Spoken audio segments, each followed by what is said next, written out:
Alhamdulillah, bersyukur kita kepada Allah Subhanahu wa taala. Allahumma shalli wa sallim wa barik alaihi dan salawat kita kepada Rasulullah Muhammad sallallahu alaihi wasallam. Alhamdulillah, hari ini kita kembali berkumpul untuk melaksanakan kuliah kita dalam mata kuliah strategi pembelajaran. Kami dari kelompok 2 akan membawakan presentasi kami yang berjudul Strategi Pembelajaran Kognitif. Saya Zul Fahmi sebagai moderator. Kemudian di samping saya pemateri pertama, kemudian Nadia Ulia, kemudian disusul oleh pemateri kedua, yakni Sri Wahyuni, pemateri ketiga Naila Filmia, pemateri keempat Aisyah Abdullah, dan pemateri terakhir Nur Syafiqah. Untuk lebih mengefisienkannya waktu, maka kita silakan pemateri pertama untuk sedikit menjelaskan, memberikan penjelasan kepada kita tentang apa itu strategi pembelajaran kognitif. Makanya kami persilakan.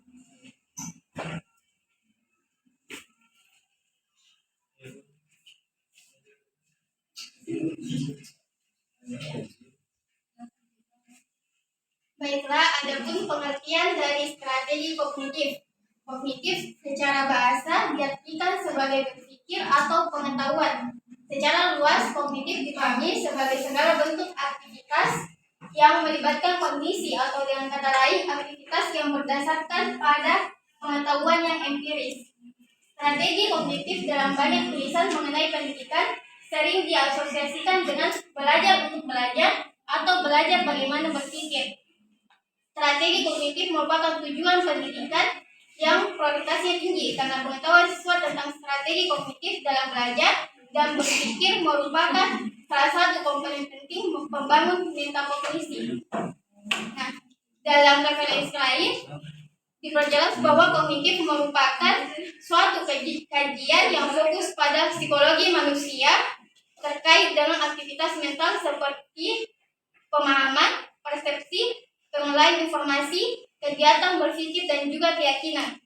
Sehingga para penganut aliran kognitif memandang bahwa pada dasarnya perilaku yang ditampilkan oleh individu didasarkan pada kognisi, dalam hal ini memahami dan mengenali kondisi atau situasi sehingga perilaku tersebut muncul. Baik, demikianlah yang sempat saya sampaikan. Saya serahkan kepada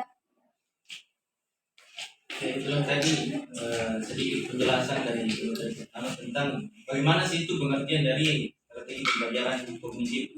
Selanjutnya kami serahkan kepada pemateri kedua yang akan menjelaskan tentang teori kognitif. Kepadanya kami persilakan. Selanjutnya yaitu teori kognitif. Kognitif secara bahasa diartikan sebagai berpikir atau pengetahuan. Secara luas, kognitif dipahami sebagai segala bentuk aktivitas yang melibatkan kognisi atau dengan kata lain, aktivitas yang berdasarkan pada pengetahuan yang empiris. Teori kognitif memiliki ciri-ciri sebagai berikut. Yang pertama, mementingkan faktor dari dalam diri individu. Yang kedua, mementingkan keseluruhan, bukan hanya bagian-bagian. Yang ketiga, menganggap penting peran kognitif. Keempat, mementingkan kondisi sekarang atau proses. Yang kelima, memperhatikan struktur kognitif manusia.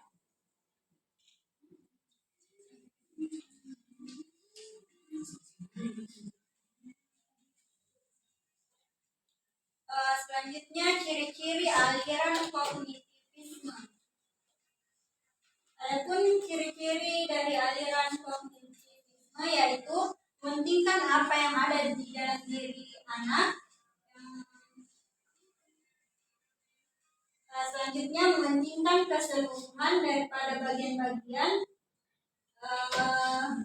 Mementingkan peranan kognitif, mementingkan kondisi waktu sekarang, dan terakhir mementingkan pembentukan struktur kognitif. Baiklah, saya sampaikan. Itulah tadi materi kedua yang dibawakan oleh ini. Banyak kami banyak.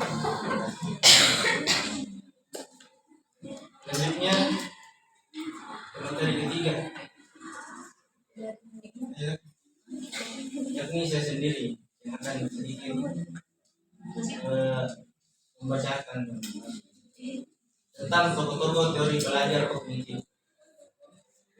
Bagaimana terpampang di atas? Pertama, menurut Piaget dalam buku Teknologi Pembelajaran dari Dr. Andes Bambang Warsita yang menjelaskan bahwa perkembangan kognitif merupakan suatu proses genetika, yaitu proses yang didasarkan atas mekanisme biologis, yaitu perkembangan sistem syaraf. Kemudian yang kedua, David Ausubel.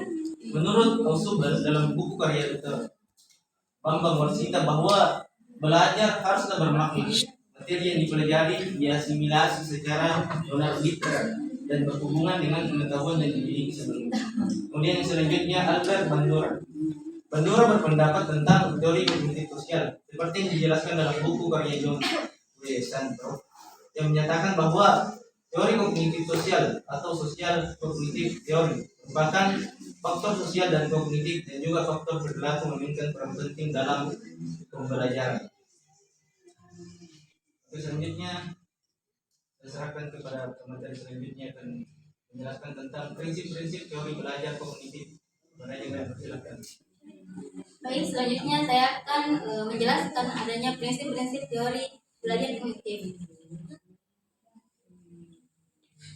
Adapun prinsip-prinsip teori belajar kognitif, yang pertama itu siswa bukan sebagai orang dewasa yang mudah dalam proses berpikirnya, mereka mengalami perkembangan kognitif melalui tahapan-tahapan tertentu.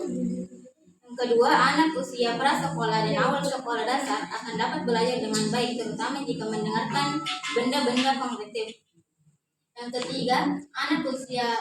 ketiga, keterlibatan siswa secara aktif dalam belajar amat dipentingkan karena hanya dengan mengaktifkan siswa, maka proses asimilasi dan akomodasi pengetahuan dan pengalaman dapat terjadi dengan baik. Yang keempat, untuk menarik minat dan meningkatkan retensi, perlu mengkaitkan pengalaman atau informasi baru dengan struktur kognitif yang telah memiliki si belajar. Yang kelima, pemahaman dan retensi akan meningkatkan jika materi pelajaran disusun dengan menggunakan pola atau logika tertentu dari sederhana ke kompleks. Yang keenam, belajar memahami akan lebih bermakna daripada belajar menghafal. Yang ketujuh, adanya perbedaan individual pada diri siswa perlu diperhatikan karena faktor. Hal ini sangat mempengaruhi keberhasilan belajar siswa dalam praktiknya serial learning dan vertical learning. Terdapat beberapa cara. Yang pertama, organisasi atau penyusunan, misalnya dengan menyusun daftar informasi yang akan dipelajari menjadi kategori yang mempunyai arti dan mudah diingat. Yang kedua, metode loci, artinya tempat. Ialah metode alat bantu mengingat di mana seorang membuat gambaran pikiran yang berkait dengan tempat-tempat tertentu. Yang ketiga, irama, metode mengingat dalam bentuk nyanyian, misalnya untuk mengenal urutan rukun Islam atau rukun iman dengan nyanyian.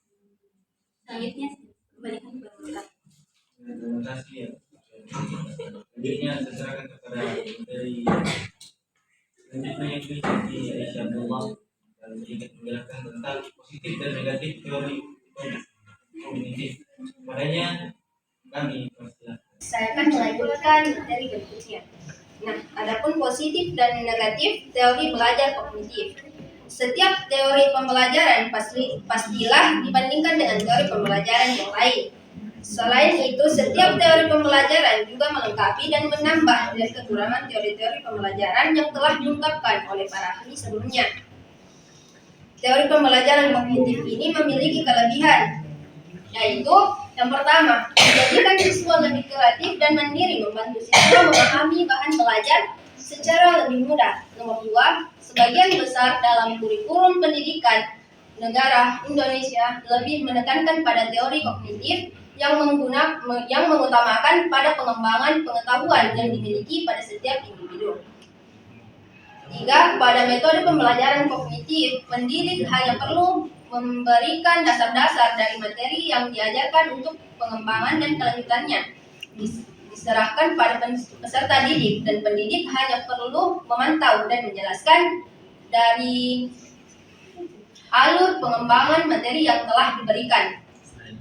4, dengan menerapkan Berdasarkan teori kognitif ini, maka pendidik dapat memaksimalkan ingatan yang dimiliki oleh peserta didik untuk mengingat semua materi-materi yang diberikan karena pada pembelajaran kognitif, salah satunya menekankan pada daya ingat peserta didik untuk selalu mengingat akan materi-materi yang telah diberikan. Yang kelima, menurut para ahli kognitif itu sama artinya dengan kreasi atau perbuatan suatu hal yang baru atau membuat suatu materi yang telah diterimanya. Adapun kekurangan atau negatif dari teori kognitif. Yang pertama, teori tidak menyeluruh untuk semua tingkat pendidikan. Sulit dipraktikkan khususnya di tingkat lanjut. Beberapa prinsip seperti inteligensi sulit dipahami, pemahamannya masih belum tuntas. Yang kedua, pada dasarnya teori kognitif ini lebih menekankan pada kemampuan ingatan peserta didik dan kemampuan ingatan masing-masing peserta didik. Sehingga kelemahan yang terjadi di sini adalah selalu menganggap semua peserta didik itu mempunyai kemampuan daya ingat yang sama dan tidak dibeda-bedakan. Yang ketiga, ada kalanya juga dalam metode ini tidak memperhatikan cara peserta didik dalam mengeksplorasi atau mengembangkan pengetahuan dan cara-cara peserta didiknya dalam mencarinya, karena pada dasarnya masing-masing peserta didik memiliki cara yang berbeda. 4. Apabila dalam pengajaran hanya menggunakan metode kognitif, maka dipastikan peserta didik tidak akan mengerti sepenuhnya materi yang diberikan. Yang kelima, jika dalam sekolah kejuruan hanya menggunakan metode kognitif tanpa adanya metode pembelajaran lain, maka peserta didik akan kesulitan dalam praktik kegiatan atau materi. Yang keenam, dalam menerapkan metode pembelajaran kognitif perlu diperhatikan kemampuan peserta didik untuk mengembangkan suatu materi yang telah diterimanya. Mungkin itu saja yang bisa saya sampaikan. Saya silakan kepada Tera. Terus tadi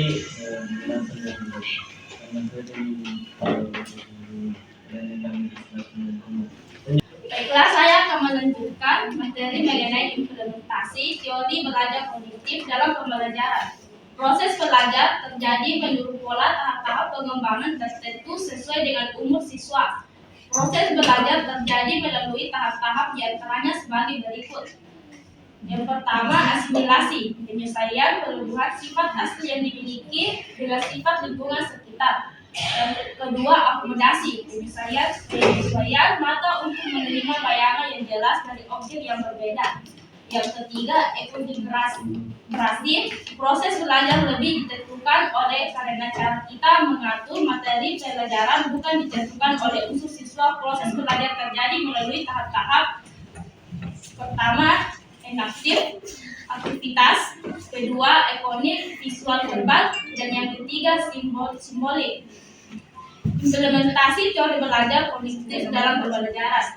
Belajar dengan memahami akan jauh lebih baik daripada hanya dengan menghafal tanpa pengertian penyajian. Berikan kesempatan kepada anak untuk membangun pengetahuan. Tugas guru di sini membimbing dan mengarahkan. Yang kedua, belajar berbasis aktivitas. Maksudnya dalam proses belajarnya setiap anak harus dilibatkan dalam sebuah aktivitas tertentu seperti mengamati, melaksanakan, menempel, memotong, mengungkapkan pengalamannya. Yang ketiga, setiap anak memiliki pengalaman masa lalunya terkait materi yang merupakan struktur kognitif siswa dan hal ini sebagai sebuah skema yang dimiliki anak. Seorang guru perlu membangun sebuah jembatan yang kokoh yang menghubungkan antara pengetahuan lama yang sudah dimiliki anak dengan pengetahuan yang akan ia pelajari selanjutnya. Mungkin itulah yang bisa saya paparkan. Saya kembalikan ke moderator. tadi presentasi dari kami, mohon maaf atas segala kekurangannya. Sekian, assalamualaikum warahmatullahi wabarakatuh.